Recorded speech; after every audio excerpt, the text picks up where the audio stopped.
Welcome back, everybody, to another deep dive. This time we're looking into some fascinating research about ancient Arabia. Okay. Yeah, you shared this article with me called Ancient Arabia, From Savannah to Desert. And honestly, even the title alone already has me hooked. Right, yeah. It does make you rethink kind of everything you thought you knew about the area. Totally. And the research itself dives into some really interesting findings about rainfall patterns. Okay. Suggesting a much wetter, greener Arabia than we see today. Okay, so less Lawrence of Arabia, more like Lion King, I guess. Yeah. Was it really like a full-blown savanna? More Lion King indeed. Wow. The research suggests that up until around 200 years ago, the Arabian Peninsula was actually a savanna environment. Really? Far more humid and lush than the arid landscape we think of today. 200 years ago, that's wild. Yeah. Napoleon was still, running around Europe, it feels like yesterday. Exactly. And what's even more surprising is that this wetter period even included a phase during the Little Ice Age, which you might think would be like the opposite of a lush environment. Right. But the data suggests otherwise. Wow. That really does kind of flip the script on this image of a, unchanging desert. Yeah. You mentioned wildlife. What kind of animals were roaming around this ancient Arabian savanna? Think lions, leopards, wolves. Way. Even baboons and hyenas. Wow. These animals were widespread, Okay. playing really important roles in the ecosystem. Gotcha. Today, they're mostly confined to sanctuaries due to the lack of water. Lions and wolves in Arabia, that's definitely not the picture that comes to mind. Yeah. I'm already starting to feel like I need to update my mental map of this whole region. Yeah. But how do scientists even uncover these details from so long ago? It's not like they can just dig up a savanna under the sand, right? Right. That's where the science gets really cool. Okay. Researchers used a remotely operated vehicle, an ROV, to collect sediment cores from deep-sea brine pools in the Gulf of Aqaba. Okay. These pools are like time capsules. They preserve chemical signatures that reveal ancient rainfall patterns. Wow. And even CO2 levels going back 1,600 years. Brine pools. 2 kilometers underwater. That sounds like straight out of a sci-fi movie. Yeah. So by analyzing these sediment cores, researchers were able to piece together a picture of how much rain ancient Arabia actually received. Exactly. And the data revealed a pretty stark difference compared to today's rainfall levels. Okay. Ancient Arabia saw almost double the rainfall. Really? With estimates suggesting an average of 80 millimeters in the desert interior. Okay. Compared to a meager 40 millimeters today. Wow, double the rainfall. That's huge. It is.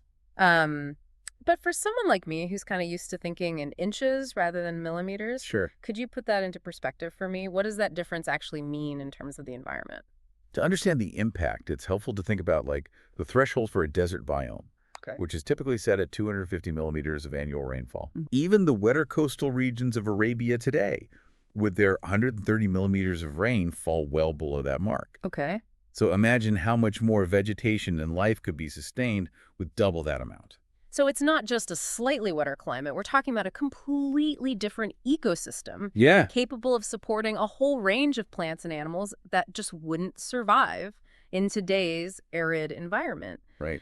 It's wild to think about those lions and wolves, roaming around what's now basically sand dunes. It is a powerful reminder of just how dynamic our planet's climate can be. For sure. And how much those changes impact the environment and the life it supports. Yeah. And what's especially intriguing is that this shift happened pretty recently. Really? In terms of geological time. Okay, so we've established that ancient Arabia was much wetter and greener than it is today. Right. But what does this info actually tell us about the region's future? Yeah.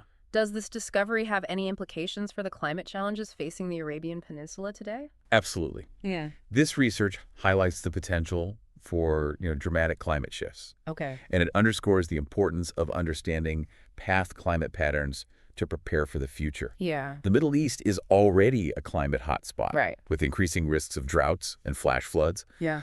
Understanding how the climate has changed in the past can give us really valuable insights for developing strategies to mitigate those risks and build resilience. So it's like learning from the past to avoid making the same mistakes in the future. Right. But how do we actually apply these historical lessons to modern challenges?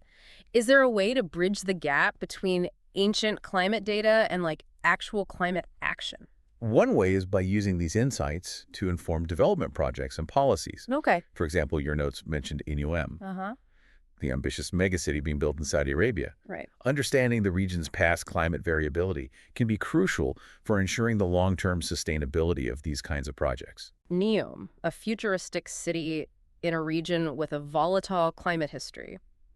It definitely raises some interesting questions. Yeah. About the interplay between ambition, innovation, and the unpredictable forces of nature. Right. This deep dive is already making me see the Arabian Peninsula in a whole new light. That's exactly what we're hoping for. Yeah. To challenge assumptions and spark new ways of thinking about the region. Totally. And this is just the beginning. Oh, wow. There's so much more to uncover about ancient Arabia and the lessons it holds for the future. That's amazing. I'm really looking forward to diving into all that. And those lessons aren't just limited to, environmental concerns. Right. The research also raises some pretty intriguing questions about the impact of climate change on, ancient civilizations in the region. Oh, now that you mention it, it makes me think the rise and fall of empires must have been influenced by these dramatic climate shifts. Yeah. I mean, especially in a region like Arabia, water is life. Think about the Roman Empire, which had a pretty strong presence in northern Arabia. And the Levant, its rise, coincided with this wetter period. Really? Making it easier to sustain trade routes, agriculture, Right, yeah. and ultimately the expansion of their influence. So we're talking about a potential link between a flourishing savanna and the flourishing of, powerful empires. Right. It makes sense. Abundant resources would facilitate the movement of people, ideas, goods, Yeah. laying the foundation for complex societies. Yeah, exactly. And conversely, as the climate shifted and resources became more scarce, those same empires may have become more vulnerable. Right. Prolonged droughts could have disrupted trade, triggered famines, and ultimately weakened these societies, Right. making them susceptible to internal conflicts or external threats. It's like a historical domino effect. Climate change triggers this whole cascade of consequences that can reshape the entire geopolitical landscape. Yep. It makes you wonder if some of the political tensions we see in the Middle East today have roots in this long history of climate variability Right. and, competition for scarce resources. Absolutely. That's a really interesting point. Yeah. Water scarcity is already a major stressor in the region. Yeah. And as climate change intensifies, those tensions could definitely escalate further. Right. Understanding these historical patterns can be really key to addressing those contemporary challenges. It's a sobering reminder that the past is never truly past. Yeah. It shapes our present and casts this long shadow on the future. Yeah. But I'm curious, you mentioned that this wetter period in Arabia lasted until just 200 years ago. Right. What was happening in the region during that time? Uh-huh. Were there any, notable cultural or societal shifts taking place as the landscape was changing? That's a fascinating area of research. Yeah. While the environmental data is pretty robust, Okay. piecing together the cultural impacts is a bit more challenging. Gotcha. But we do have some intriguing clues. Clues, lay them on me. I'm always up for a good historical mystery. Okay. What kind of clues are we talking about? Well, think about the Bedouin tribes, Okay. known for their nomadic lifestyle across the Arabian deserts. Right. Their traditions, their oral histories, their very identity is so intertwined with that harsh environment. Yeah. But what if their ancestors lived in a very different landscape? You're suggesting that their cultural memory might hold traces of this wetter past? Exactly. That's a really captivating thought. Instead of stories of survival in the face of scarcity, Right. perhaps their ancestors told tales of abundance, Yeah, of lush oases and, plentiful wildlife. exactly. We might find remnants of those narratives woven into their poetry, their music, their understanding of the natural world. Wow. It's like searching for echoes of a forgotten symphony in the whispers of the desert wind. It's amazing to think that the stories we tell ourselves, Right. the myths we pass down through generations, might hold clues to understanding our environmental history. Yeah. It makes me wonder about the spiritual beliefs of those who lived in a greener Arabia. Would their deities and rituals reflect a different relationship with nature than what we see in the desert-dwelling cultures of today? It's a question worth exploring. Yeah. Imagine a pantheon of gods not focused on the unforgiving sun or the scarcity of water, Okay. but celebrating rainfall, fertility, and abundance of life. Their rituals might have been centered on ensuring the continuation of the natural cycles that sustain their way of life. It paints such a vivid picture. A society attuned to the rhythms of this vibrant ecosystem. Yeah.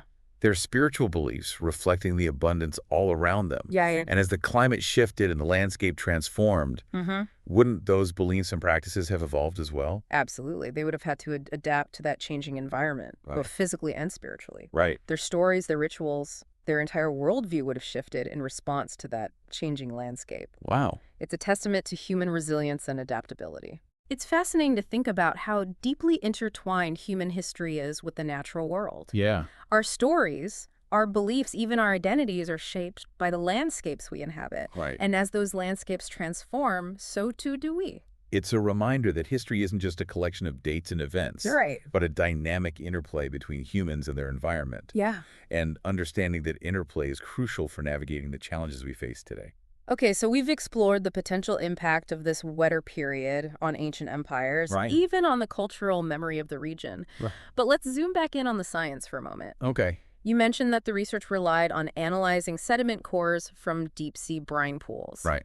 What's so special about these pools? Why are they such valuable tools for understanding past climates? They're like natural archives, Okay. preserving these detailed records of environmental changes over long periods. What makes them unique is their location and composition, Gotcha. located deep beneath the surface of the Red Sea. Right. These pools are extremely salty and lack oxygen, Huh. creating an environment where organic matter is exceptionally well preserved. So they're like underwater time capsules protecting these delicate traces of the past from the ravages of time. Exactly. It's amazing to think that scientists can extract these cores Right. and analyze the layers of sediment, like reading the rings of a tree, Yeah, to reconstruct this timeline of past climates. exactly. And the data they've extracted from these brine pools is incredibly rich. Wow. They can track changes in rainfall patterns, salinity levels, even the types of microorganisms that thrived in different periods. Really? It's like having a window into the past, Yeah. allowing us to observe the ebb and flow of environmental change in remarkable detail. It makes you realize how much information is hidden beneath the surface just waiting to be discovered. It does. And as we continue to develop new technologies and refine our scientific methods, Yeah. who knows what other secrets we might uncover about our planet's history. It's a constant process of discovery, Yeah. and each new finding adds another piece to the puzzle, Right. helping us to better understand this complex web of interactions that shape our world. You know, we've been talking about ancient Arabia as this kind of pristine savanna shaped just by, the forces of nature. Right. But what about the people who actually lived there? Yeah. Did they have a role in shaping the environment even way back then?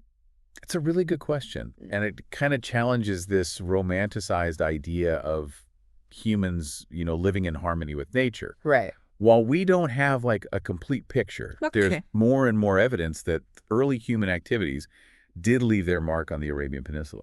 So even in those early days, humans were already impacting their surroundings. What kind of activities are we talking about? Yeah. Like hunting and gathering? Were they already farming? There's evidence of both, actually. Oh, wow. For example, researchers have found signs of like early pastoral communities herding livestock across these savannas. Okay. Now imagine the impact of large herds grazing on the vegetation, Right. especially during times of fluctuating rainfall. It could have significantly altered the landscape, Yeah. potentially even contributing to soil erosion. It's fascinating to think about how even seemingly sustainable practices like herding can have these unintended consequences Right. when combined with a changing climate.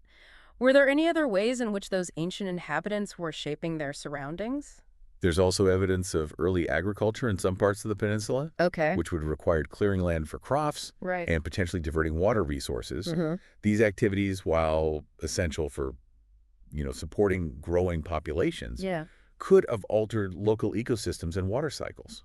So it wasn't just a one-way street. Humans weren't just passive recipients of climate change. They were active participants shaping the landscape alongside the forces of nature even thousands of years ago. Exactly. Yeah. It adds a layer of complexity to our understanding of climate change, throughout history. It's not just about the environment impacting humans, Right.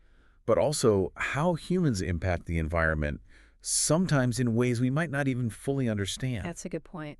It's a reminder that we've been intertwined with the natural world for a really long time, shaping it and being shaped by it. Yeah, we've covered a lot of ground in this deep dive. We have. From, lions and wolves roaming a savanna to ancient herders and farmers shaping the landscape. Yeah. What stands out to you as the most significant takeaway from this research on ancient Arabia? Hmm.